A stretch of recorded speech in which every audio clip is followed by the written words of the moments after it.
हम करीब पहुंच चुके हैं प्राइज डिस्ट्रीब्यूशन तक। अध्यक्ष महोदय का वक्तव्य बाकी है, लेकिन हमारे बीच अभी भी तशरीफ लाई हैं डॉक्टर सुधा त्रिपाठी जी, जो गोपीनाथ पीजी कॉलेज बहादुरगंज की प्रिंसिपल हैं। मैं चंद मिनट के लिए उनसे दरखास्त कर रहा हूं कि अब माइक पर तशरीफ लाएं और अपनी बातों से आज की इस भीड़ को महसूस फरमाएं, उन्हें बताएं कि शिक्षा क्या है, शिक्षा की जरूरत क्या है। मोहतरमा Sudha Tripathi, principal, Gopinath PG college Bahadurganj.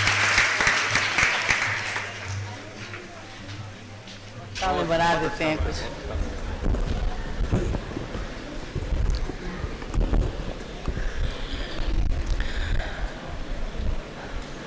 आज ये प्राइज डिस्ट्रीब्यूशन का कार्यक्रम है और इस कार्यक्रम में हम आज जो जमील साहब ने जो अपना कोचिंग का या जो भी मैंने कोचिंग खोलने के लिए या जो कोचिंग के लिए जो भी इनॉग्रेशन रखा हुआ है, ये सुन के हमें बहुत अच्छा लगा। इस कार्यक्रम हम बहुत ज़्यादा समझ नहीं पाए क्योंकि अभी हम 10 दिन से बाहर थे, रात में आए हैं 10 साढ़े 10 बजे, तो लेकिन सुन के बहुत अच्छा लगा। इनका रास्ते में ही बात हुई हमारी। तो इस कार्यक्रम में सबसे पहले यहाँ पे उपस्थित इस कार्यक्रम के चीफ गेस्ट, जो कि आप हमारे सीनियर रहे हैं DCS के पीजी कॉलेज में, और आप लोगों में से बहुत लोग जानते होंगे कि हम भी यहीं के स्टूडेंट हैं और यहीं की लड़की हैं। तो आपको मेरा नमस्कार। और आप जितने भी सम्मानित यहाँ पे अध्यक्ष जी और सर लोगों का नाम तो हम नहीं ले पा रहे हैं, अच्छा भी नहीं लगेगा और शायद हम गलत बोल भी जाएं, तो इसलिए सबको यहाँ पर जितने भी सम्मानित लोग हैं उपस्थित, हमसे बड़े सबको हमारा प्रणाम, नमस्कार। और प्यारे स्टूडेंट्स यहाँ पे जितने भी सब उपस्थित हैं, ये कार्यक्रम जो है पिछली बार हम आए थे तो केवल प्राइज डिस्ट्रीब्यूशन का कार्यक्रम था, लेकिन आज ये जो कार्यक्रम है ये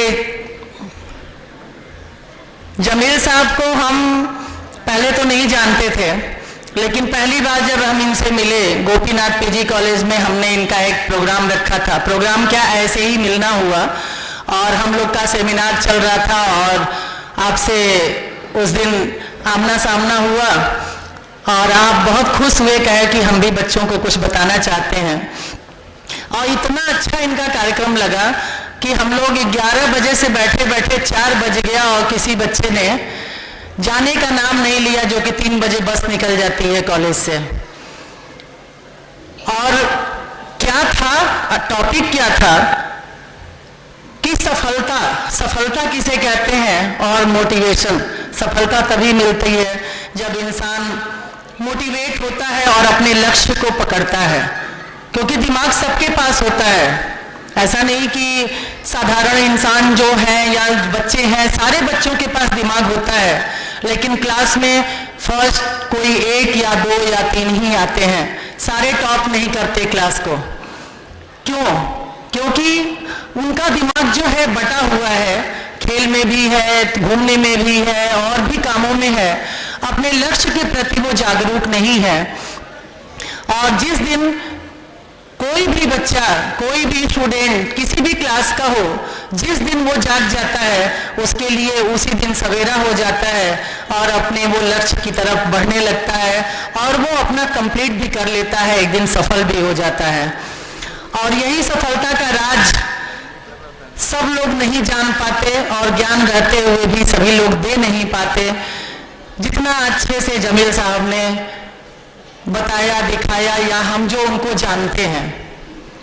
और शायद हम लोग को भी लगा, हमको भी अपना बचपन याद आ गया कि शायद अगर इस तरह से कोई मोटिवेट करने वाला मिला होता तो शायद हम भी कहीं कुछ और आगे गए होते। तो ये आप लोगों के लिए बहुत लक आपका अच्छा है, बहुत अच्छी बात है कि आपने इनको पाया, आपके बीच में ये अपनी कोचिंग या जो भी आपको शिक्षा व्यवस्था या जो भी जो व्यवस्था दे रहे हैं, क्योंकि ये बहुत बड़ी कुर्बानी है। जैसा अभी सर बता रहे थे मुख्य अतिथि जी, हम तो आधी बात सुने, लेकिन ये सुन के बड़ा अच्छा लगा कि बात जो सही है वो 100% तो भाई नहीं होता, लेकिन 99% सही है कि दिल्ली की चकाचौंध, दिल्ली में रह के लोग मजदूरी करना पसंद करते हैं, लेकिन अपने घर का काम करना, अपना जो पारिवारिक पेशा है उसको करने में अपनी तौहीन समझते हैं। और वो दिल्ली की चकाचौंध को छोड़ के आके आज मऊ में अगर आपको कुछ देना चाह रहे हैं तो ये बहुत बड़ी कुर्बानी है उनके लिए। और आप साथ साथ आप भाग्यशाली हैं। अब आप कैसे लेते हैं, किस रूप में लेते हैं, ये आपका बड़प्पन है कि आप किस तरीके से लेते हैं। और रही शिक्षा की बात, तो हम शिक्षा जो है, शिक्षा ऐसा नहीं कि पहले हम लोग वैदिक कालीन शिक्षा थी, मुगल कालीन, मध्यकालीन शिक्षा थी, फिर आपकी अंग्रेजों के समय में इंग्लिश शिक्षा थी, और आज आपकी जो आधुनिक शिक्षा है उसी उस पे अंग्रेजों के समय का ही जो सिलेबस बना है, खास करके हम लोग का चल रहा है, थोड़ा बहुत बदलता रहता है। लेकिन ये जो हमारी शिक्षा व्यवस्था है जो अभी तक चल रही थी यूपी बोर्ड में, वो क्या है, हमको एक क्लर्क बनाने की शिक्षा व्यवस्था थी। हम एक क्लर्क बना सकते थे और यही उनका उद्देश्य भी था कि एक क्लर्क बनाओ, अपना काम निकालो। और किसी ने, बहुत कम लोगों ने, जिन लोगों ने अंदर झांक के देखा कि शिक्षा का असली रूप क्या है, तो उन्हें हमारा समाज क्या कहता है, पागल है।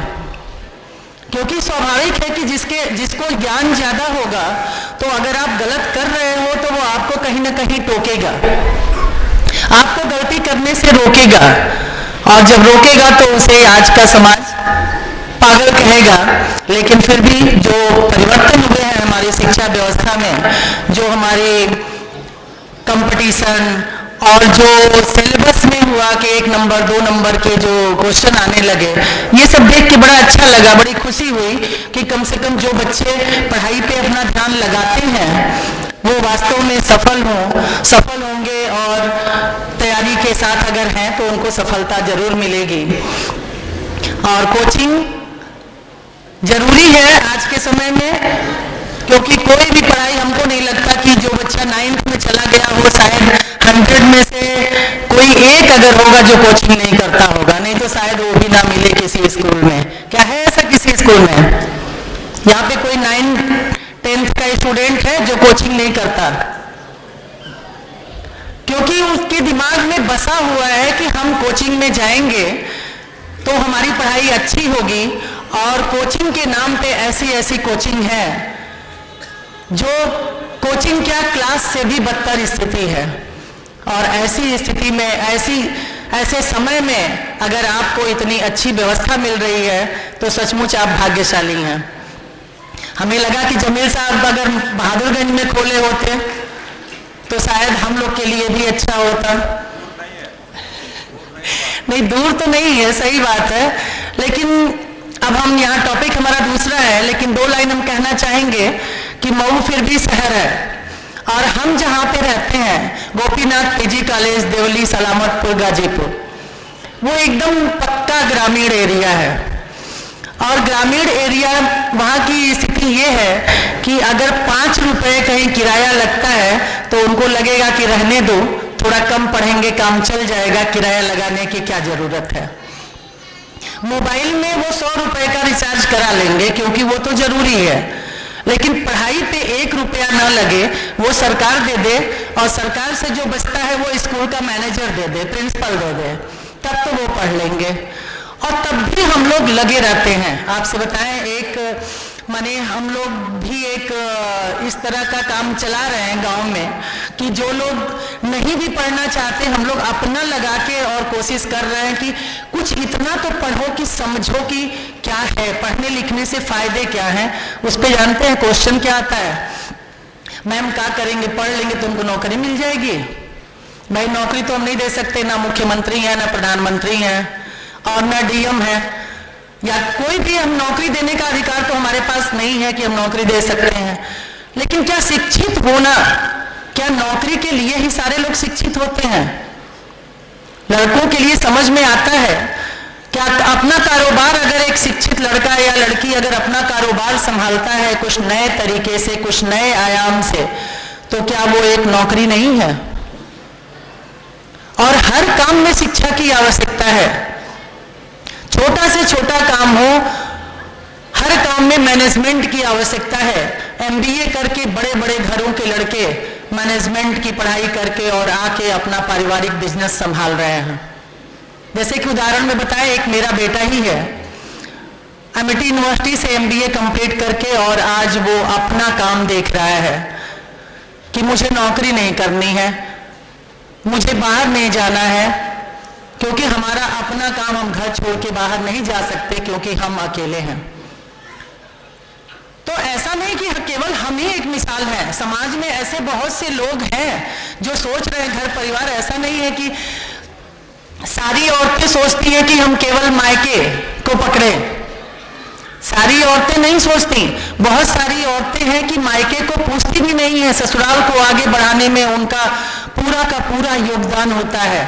लेकिन वहां पर क्या होता है कि वहां पे ससुराल वाले ही उनका साथ नहीं देते, और ऐसी परिस्थिति में उनके लिए विकट समस्या सामने खड़ी हो जाती है।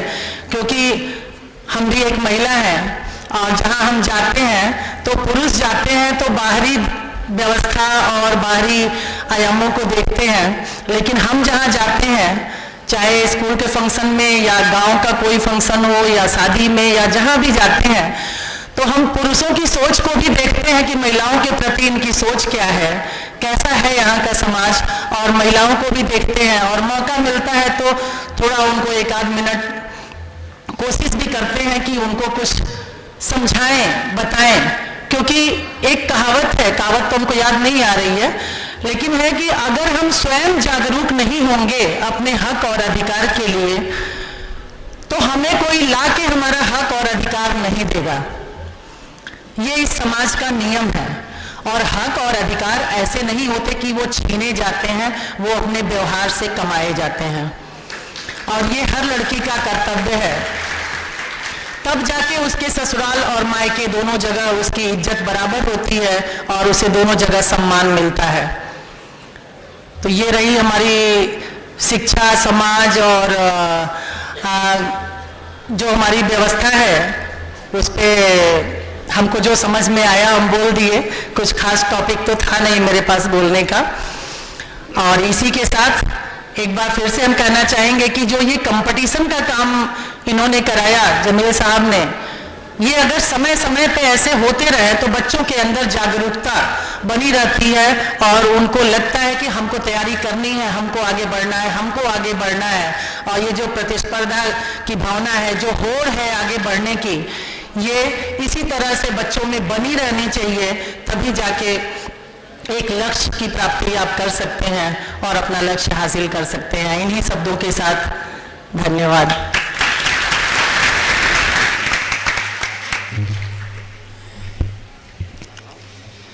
थोड़ा सा और इंतजार करें, सामान आप तक पहुंचने वाला है।